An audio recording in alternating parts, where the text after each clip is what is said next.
Let us talk about something serious but super important. May silent enemy na umaatake sa maraming kalalakihan ngayon.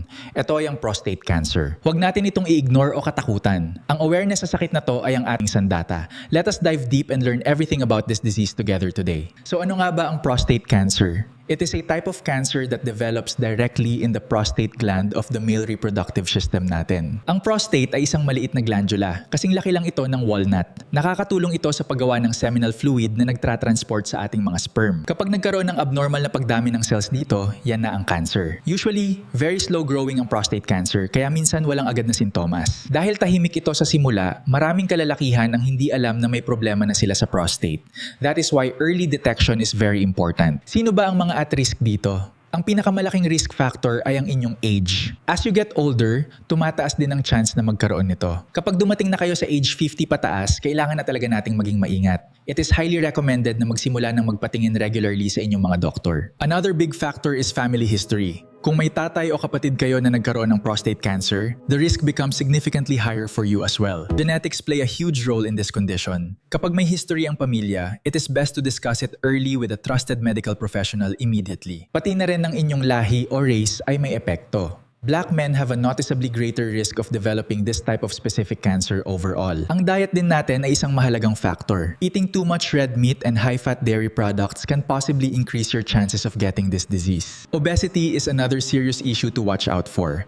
Ang mga taong overweight ay may mas mataas na risk na magkaroon ng aggressive form of cancer. Kaya importanteng panatilihin ang healthy weight. Eating plenty of fresh fruits and green vegetables can definitely help protect your prostate and keep your body strong daily. Ngayon, talakayin natin ang mga warning signs. Ano ba ang mga symptoms na dapat nating bantayan kapag nagsimula na itong mag-severe at makaapekto ng lubusan? Isa sa mga pinakakaraniwang sintomas ay ang hirap sa pag-ihi. If you experience difficulty starting or stopping your urine flow, you must consult a doctor quickly. Madalas na pag-ihi, especially at night.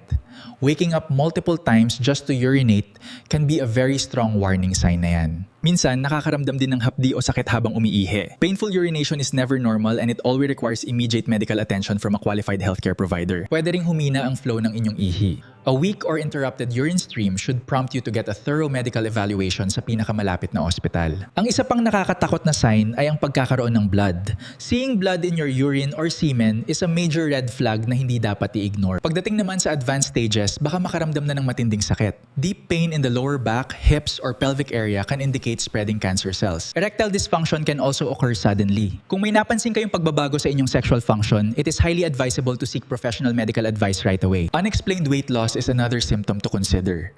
Kung bigla kayong pumayat nang walang ginagawang diet, this might be a sign of a serious silent illness. Fatigue and extreme weakness are also common. Kapag laging pagod kahit sapat naman ang tulog, your body might be fighting off something bad like cancer cells. Remember, some men do not show any symptoms at all, kaya napakahalaga ng regular screening kahit na feeling nyo ay super healthy kayo ngayon. Paano ba ito sinusuri ng mga doktor? One of the most common methods is the blood test. Susukatin nito ang level ng inyong prostate-specific antigen. Kapag mataas ang antigen level sa inyong blood, it could indicate cancer. But take note, severe inflammation or enlarged prostate can also cause these numbers to spike up. Isa pang test ay ang digital rectal exam. The doctor will manually feel the prostate gland to check for any unusual lumps or physical abnormalities inside. Huwag kayong mahiya sa physical checkup ng prostate. It is a very quick and simple procedure that can literally save your life from this deadly killer. Kapag may nakitang problema sa inyong tests, the doctor will likely recommend a biopsy. Kukuha sila ng maliit na tissue sample para ma-examine sa isang laboratory. Ang biopsy ang pinakasiguradong paraan para malaman. It will clearly confirm if cancer cells are truly present inside your prostate gland and how aggressive they are. Kung confirmed na may cancer, pag-aaralan nila ang stage nito. Knowing the exact stage helps doctors plan the best and most effective treatment specifically for you. Meron ding mga imaging test na pwedeng gawin. Magnetic resonance scans and bone scans can show exactly if the cancer has already spread to other parts. Ano naman ang mga treatment options natin? Depende ito sa inyong age, health condition, and kung gaano kabilis kumalat ang cancer sa inyong buong katawan ngayon. Para sa early stage na mabagal lumaki, active surveillance is an option. Doctors will simply monitor the cancer closely without giving immediate invasive treatment sa inyo. Kapag kailangan ng treatment, surgery is a common choice. Pwedeng tanggalin ang buong prostate gland to completely remove the cancer cells out of your own body. Radiation therapy is another effective method used. Gumagamit ito ng high-energy rays upang sirain at patayin ang mga cancer cells na naiwan sa inyong prostate. Ang hormone therapy ay isa sa mga pinaka-common na treatment na ginagamit ng specialists.